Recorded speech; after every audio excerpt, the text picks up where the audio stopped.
I'm your host of the Most Local 23. You're joining me for Veil of Secrets, Chapter 11, Lawful Good. Just so that I have this clear for the record, Chief Walsh accused you of stealing evidence and tampering with the crime scene? That's right.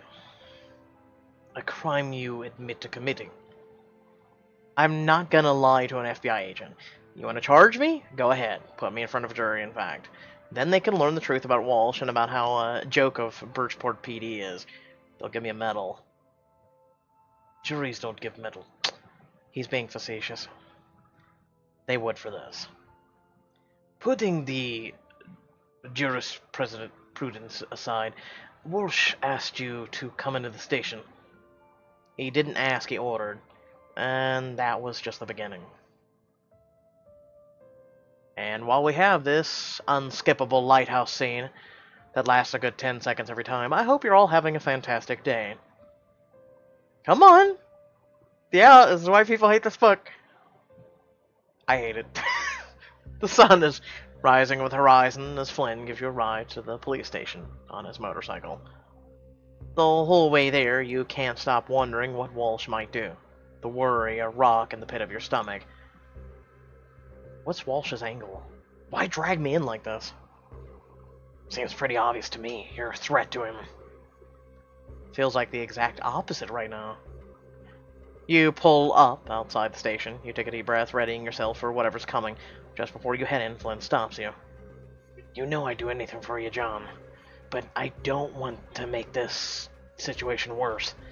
Do you want me to go in with you, or stay out here? Whatever you decide, I'll respect that.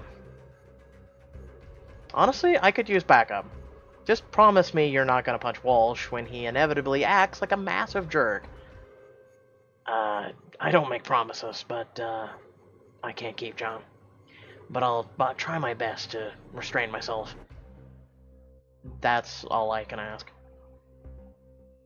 Inside the station, you look around for Naomi, but she's nowhere in sight. Well, well, well, look who comes crawling back. Have you just been waiting until I showed up to say that? He practiced it in the mirror. Shut your trap, Duffy. This doesn't concern you. I'm here. What do you want, Walsh? That's Chief Walsh to you. And I dropped the attitude. We've already got you on larceny. You don't want to add obstruction of justice to it. What, being a smart mouth? No, that's not possible. Oh yeah, what proof do you have? How about that sworn testimony of a police deputy who saw you leaving the scene with the item in question? You don't have to say it was me. What you're worried they won't like you? For God's sake, Duffy. Cut to the chase. Am I under arrest? The answer to that better be no. Was that a threat, O'Malley? Flynn glances at you and you shake your head. Walsh leans back at his chair, lacing his fingers together behind his head. Now, here's the deal. I could throw you in the holding cell, put your ass on trial. If everything went right, you might be locked up for a decade. But Mr. Sterling would prefer we take a more discreet route. And what route would that be, Mr. Sterling suggests? You leave town. Now. What? You can't be serious. This is your get-out-of-jail-free car. You should be jumping at this. All you have to do is... He leans forward again and pointedly aggressively at the station's front door. Get out of my town. This isn't your town. The hell it's not, and I don't appreciate your tone. Maybe a few more years in a cell would fix that attitude. That's better. So you're gonna take my deal, or we're gonna have to do this the hard way. Walsh crosses his arms over his chest and glares at you, tapping his foot. Well, I mean, he does have a deputy's testimony. Chief, I'll think about what you're asking. There's no way I will leave until Kate's name is cleared. She's a victim, and the Sterling brothers' murder is still out there. Bryce's death was an accident. And besides, she's such a victim, why is she still alive? Wouldn't this killer have gone after her too? I'm not sure. There are still so many questions. Please let me help answer them. You're a real pain in my ass, you know that. You and Silverhawk deserve each other. You're right, I've been pursuing her since, like, chapter 1, but I digress. Naomi, is she here? No. Probably drowned in her sorrows by now. What? Why would she... I fired her insubordinate ass. Okay, Flynn, you can break the rule. Let's beat this guy's ass. What? Why? She was the best deputy on your force. Yeah, maybe. Until she helped you pull that stunt at the gala. She disobeyed direct orders. I never trusted her, of course. Too self-righteous. Way too uppity. But I didn't think she'd turn full traitor. I got a half... Wow, let's try this again. A half mind to lock her up, too. When I get into him, it's just like my IQ drops by about 60 points. You're out of your mind. She was the only halfway decent cop you had. What, were you afraid she'd show you up, Walsh? Enough of this crap. I'm making you one hell of a generous offer. You got 2 hours to take it. After that, I'm coming for you. Cast a glance at Flynn, who motions towards the door. You both leave. Well, I didn't punch him. You can't believe how much I regretted that. Do you think he was bluffing? Probably. He must know Duffy's accusation won't hold up in court, but he saw his chance to try and strong-arm you into leaving, and he took it. Well, I'm not going anywhere. Which means I should probably check on Naomi. I feel like her getting fired is my fault. It's not, but I'm sure she'd appreciate the company. While you're doing that, I'll flush Tony Rez out of whatever rat hole he's hiding in. I want to know what he was doing at the gala. Good idea. Just be careful, Flynn. He smiles at you, jams his motorcycle helmet on, and whips away down the street. You take out your phone and end up calling Naomi. Naomi? John, I was wondering when I'd hear from you. I just left the station. I heard what Walsh did. I'm so sorry. Where are you right now? Home. Nowhere else to be, really. Can I come over? I'd really like to see you. Sure, I can show you around the ranch. Maybe it'll distract me from all this. I'll be right there. Naomi gives you directions to a place on the outskirts of town, and you head over. It's so beautiful here. I can see why Naomi likes it. You walk up the drive, and she appears at the front door. John. I'm going to hug her. She wraps her arms around you gratefully, holding on for one moment before you both pull away. She smiles sadly at you and heads inside. You follow. I'm so sorry, Naomi. I feel like this is all my fault. No way. I made my choice, and I don't regret it. I am an officer because I believed in justice, because I believed in standing up for what's right. I couldn't stand by and let Walsh come out, cover up the truth, especially when that means a killer walks free. I guess when it comes right down to it, I'd rather lose my job than compromise my ideals. I think that's incredible, Naomi. Thanks, but too bad incredible doesn't pay the bills. Well, when we find the truth, we'll expose Walsh's corruption. Then we can make this right. That's a nice thought, but the world isn't always so simple or so fair. Good people don't always win. Justice doesn't always triumph. Sometimes the bad guy gets away. Maybe, but not today. So it sounds like Walsh called you in. He told me to leave town, threatened to arrest me if I didn't. That son of a... Yeah, well, I'm calling his bluff. I'm not going anywhere. Not until we put the real killer behind bars and clear Kate's name. Your eyes meet, and Naomi smiles at you. She takes a step forward, eyes locked on yours. John, I need you to understand. She sighs deeply. I don't really get close to very many people. I've been burned a lot. So, I'm not exactly the best at talking about my feelings, but I just wanted you to know that I'm glad I met you, John. Even though everything that's happened, it was worth it. She blushes slightly, then shakes her head, as if clearing a fog. You know what this day needs. Ride in the forest. Is there a road I didn't see driving in, or? Not in a car, silly. A horseback ride. Right. That makes a lot of more sense. I think it would really help clear my head. Care to join me? This is your chance, finally, to take your relationship with Naomi to the next level.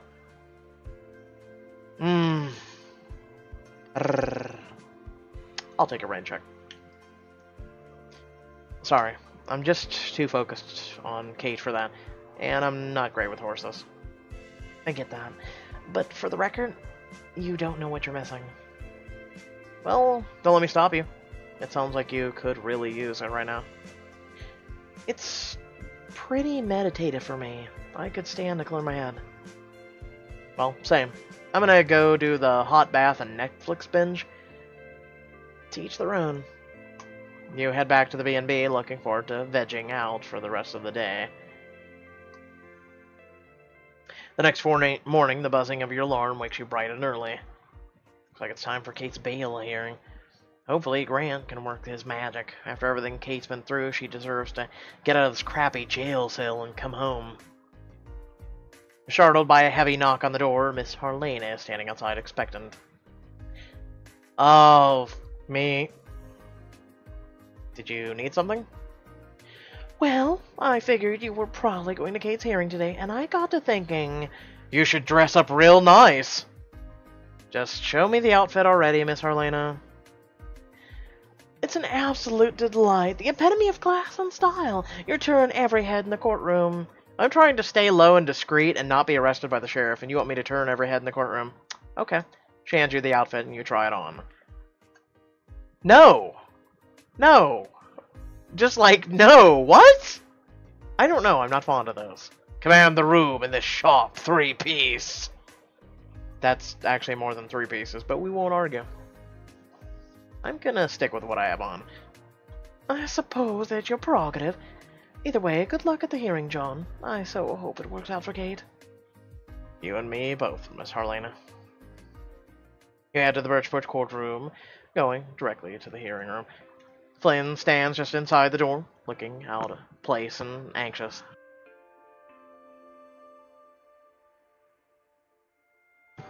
How are you holding up? Considering that this place is just one massive bad flashback, you tell me. You reach over and squeeze his hand. I'm here for you, Flynn. Thanks, John. By the way, I found Tony Rez. He was holed up in his crappy apartment. What did he say? Do you think he had something to do with Bryce's death? He said he didn't, and I believe him. Kid couldn't make a monovolcano work, much less a massive bomb. Turns out he only dressed up like a waiter so he could pickpocket the guests. No wonder he ran when I spotted him. Probably thought you were about after the highly valuable diamond earrings he'd snagged, which were definitely cut glass. Serves him right. The door opens behind you. Grant enters. Kate at his side, her head down. Well, at least you got cleaned up in jail. You wave to her, but she doesn't even seem to notice. She looks haunted, distant. God, we were supposed to watch her walk down the aisle to be married, not arraigned. I still can't believe this is happening. The chamber doors open, and the judge and bailiff walk in. All rise, the Honorable Judge Samantha A. Winters. Oh, she's going to be strict. You and Flynn stand. This is a hearing to determine the bail for Kate O'Malley in the alleged murder of Tanner Sterling. You may be seated. Mr. Emerson, proceed when you're ready. The spectators settle in their seats. Grant rises, looking confident in his element. Your Honor, Kate O'Malley was the victim of a terrible crime, and now she's being further victimized by false accusations. Kate's only real mistake was trusting in Tanner Sterling and the Sterling family, and that mistake has cost her dearly. You lean over to whisper to Flynn as Grant continues his opening. Do you know the prosecutor? That's Mac Hornby, Birchport's DA. Let's just say he's a frequent guest at the Sterling garden parties. Mr. Hornby, your opening remarks, please. With pleasure, Your Honor. My colleague paints a very pretty picture of the innocent injured Kate O'Malley. But the image I can't get out of my head is of Tanner Sterling, his throat slit by his jealous fiancée. Flynn's hands tense and face. Her scheming started early, growing up on the wrong side of the tracks, always wanting more. Tanner Sterling was an irresistible target. So scrappy, Kate O'Malley did what she always done best. She started spinning a web of lies, meant to snare the fattest fly in town. He reached down and squeezed Flynn's hand, his nostrils flare with rage. Easy, easy. It looked like she had, until the same instinct that saves the gazelle from the lion awoke in Tanner, urging him to run, to get away while he still could. It started as an affair, but soon Tanner realized Scarlett Emerson was the woman he was really meant to be with. They were getting married, you dumb idiot! Even I could tear this case down in 5 seconds in front of this judge. Hornby pauses a beat. Gasps from the gallery filled with the courtroom. Here. That's this perfect woman, the princess he'd really been waiting for. But Kate found out that he was planning to take her away. Her fairy tale ending. So Tanner had to pay with his life. But how would she cover her tracks? She'd fall back on the act she'd perfected over decades, playing the victim. He points across the courtroom dramatically. Kate O'Malley staged her own kidnapping to get away with murder. He's really sticking to Walsh's narrative. You mean Pierce's narrative? Why is it Grant only had like 2 sentences to say? And this guy has like 9 pages. Someone that devious is a danger to us all, which is why I request you remand Kate O'Malley without bail until her trial. I'd like to counter the state's argument with a character witness. He calls you to the stand. After you're sworn in, Grant smiles at you warmly. John, tell me, what kind of person is Kate O'Malley? Glance over at Kate, who looks traumatized and defeated. Kate is kind to a fault. A dreamer.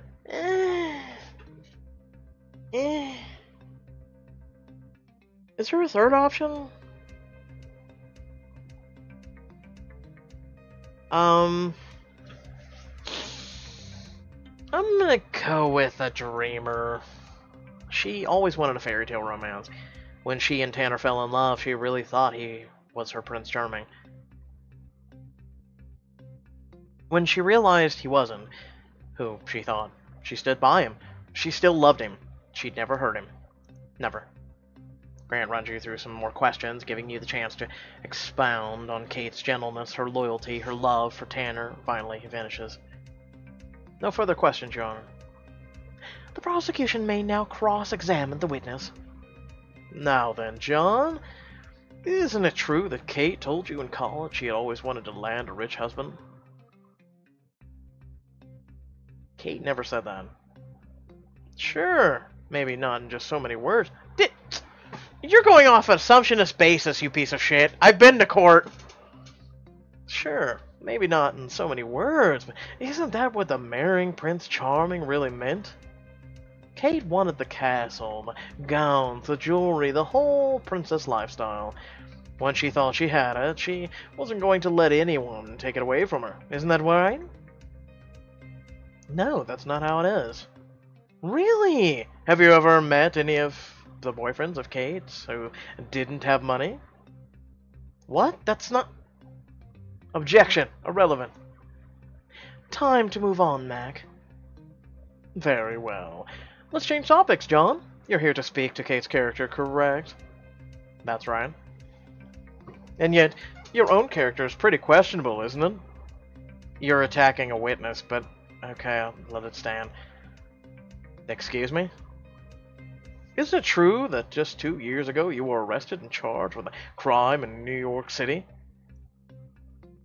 Wait, did you look into my record? Answer the question, yes or no. I was charged with trespassing while doing my job as a reporter, but the charges were dismissed. So you're a criminal, and you're vouching for her character? Objection. Relevance? The relevance is John's character. Why trust the word of someone who so blatantly disrespects the law? He's badgering the witness. Objection. Sustained. I will not let my courtroom become a circus. Consider your last warning, Mac. Understood. He steps back, but the damage is done. A tense murmur runs around the courtroom. You can feel every eye on you, judging. Oh, give me a fucking break! What reporter hasn't broken a law? If you're a reporter worth your grain of salt, holy shit, you've broken a law. No further questions, Your Honor. You step off the stand and head back to your seat, cheeks burning. Flynn looks ready to blow a gasket. That was painful. A disaster, I know. But losing our coal will only make it worse. Grant calls a few more witnesses to the stand, but it goes the same way every time. Grant outlines Kate's true character, and then Hornby swoops in and twists everything that he's been said. Eventually, the proceedings come to a close. After nearly an hour of deliberation, Judge Winters calls the courtroom back into session. I may say, this has been a difficult case for both sides. Mr. Hornby, you're going to have to work hard to convince a jury that this woman, with no criminal record, no record of violence, not only pulled off a premeditated murder, but also staged an incredibly convincing kidnapping. That's more like it. But... Then Judge Winters turns to Grant. And you, I'm afraid you have a tough case ahead of you, as well. The prosecution has both motive and your client's prints on the murder weapon. Due to the severity of the accusation and the nature of the evidence in front of me, I'm afraid I must deny bail. That was regardlessly gonna happen. No! Come on. She brings her gavel down on the base with one aggressive motion. This hearing is adjourned. But I... Kate can't get the words out. Tears run down her cheeks as the bailiffs haul her out of the chair, ready to drag her back to her jail cell. No, Kate. You sink down onto the bench. It seems like everyone's already decided what happened, and that Kate was responsible for it. Okay, is this over already? Really? Yes, we got other evidence. I don't know why we need to go through this every goddamn time. Really? Wow. A whole entire chapter on just this. And we haven't even gone to trial yet. What did I say? What did I just fucking say? What did I just fucking say? Wow. I told you, Pixelberry was going to have 2 to 3 minimal chapters of really downhill, just, oh, wow, this story is... And then we're going to come back. And it's going to be, oh, someone died. And then 2 to 3 chapters of... And then, oh, someone died. God damn it, what did I say? Alright, without further ado, I hope y'all did enjoy the video. Let me know in the comment section below what you think. Man, I'll tell you. I just don't get it. I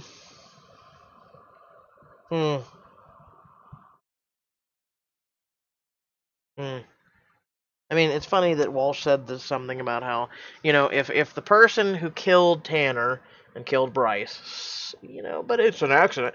But let's just say the person wanted Kate dead because she ties everything together, right? If they wanted her dead, they'd kill her. Well, how exactly do you, as a mastermind who's going around killing people, how exactly do you slip into a police precinct, go into a jail cell, and kill someone? How exactly does that work? No. You would more or less want her to rot in there because she's rotting in there. She's taking the full blunt of everything. And hey, you just killed Bryce, right? I mean, he was, oh, it's an accident. It's just a freakish accident there where he blew up and, you know, oh no, woe is us. And then the fact of the matter is, you know, just the fact that, you know, this has been going on for a while and Kate has, you know, more than enough suspicion on her and everybody keeps focusing on her because that's who the Sterlings are. That, and I feel like if the Sterlings were to let it get out who the real villain was, that most likely it might damage their credibility or something. I don't know. I would like to see all the Sterlings just killed. They're all pieces of shit. And then they really have no hair. They have no family left. I am the town. It seems like the Sterlings are the ones holding the town's throat up against a wall, and it's funny enough that this story is kind of like Life is Strange, now that I'm really thinking about it. Like a family that holds a whole town and what they once were on the railroad tracks of prosperity. That's just I just don't get it. With that being said, hope you all did enjoy the video. Remember to like, share, and subscribe. Head out straight from below. Links to social media or Discord and a few links to support me and my content. And I will catch you guys later. Keep in mind, I am going to be doing and finishing chapters. And also, we are 4 episodes of Life is Strange. That's right, it's up on our Twitch channel. That is up on our Twitch channel. We're going to be doing episode 5. Then we're going to be doing Before the Storm. And then Life is Strange 2. There's a brand new game that comes out on September 27th. So look forward to that. Without further ado, thanks for watching, and I'll catch you all in the next video. Peace.